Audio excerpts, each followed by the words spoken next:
Je vous le disais en titre, adieu les lettres classiques, bonjour la chanson française. L'affaire fait grand bruit actuellement à l'université de Bordeaux 3. La fac pourrait en effet faire une croix sur plusieurs formations au CAPES pour les profs donc, dont lettres classiques et occitan.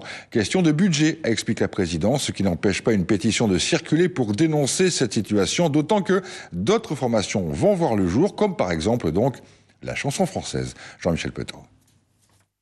Donc, o marcar o subject ao tableu e donc après se diserei las regles que caurà en plegar entara la dissertation. Ils sont une poignée à étudier l'occitan, mais pour les étudiants et professeurs de cette langue à Bordeaux 3, rien ne justifie la fermeture proposée de la préparation au CAPES, même si cette année, une seule personne était inscrite dans cette discipline. La question du nombre est une fausse question, parce qu'on ne peut pas demander à une filière d'occitan ou à une filière de lettres classiques d'avoir le même nombre d'inscrits qu'une filière de lettres modernes. Une université voit d'abord la qualité d'une formation avant le nombre d'inscrits à cette formation, même si je sais bien que c'est un argument qui est de taille. Un critère non négligeable en effet pour Patrice Brun, l'université faisant face à une crise budgétaire selon lui. Mais le président de Bordeaux 3 renvoie la responsabilité au ministère en rallongeant la formation des enseignants et en la confiant aux universités. La masterisation des diplômes a laissé selon lui une facture salée à la faculté de lettres. 400 000 euros, c'est la facture de la masterisation et bien entendu, ces 400 000 euros n'ont été absolument pas compensés de quelque manière que ce soit par le ministère. Ça oblige à faire des choix.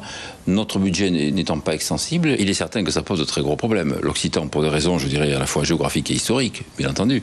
Mais effectivement, ça sera très difficile de maintenir ces deux formations. Autre réaction, celle de l'Association nationale des professeurs de lettres. Dans un courrier, son président reproche à Patrice Brun de tirer un trait sur la préparation au CAPES de lettres classiques, ouvrant par ailleurs des licences de danse ou de chansons françaises.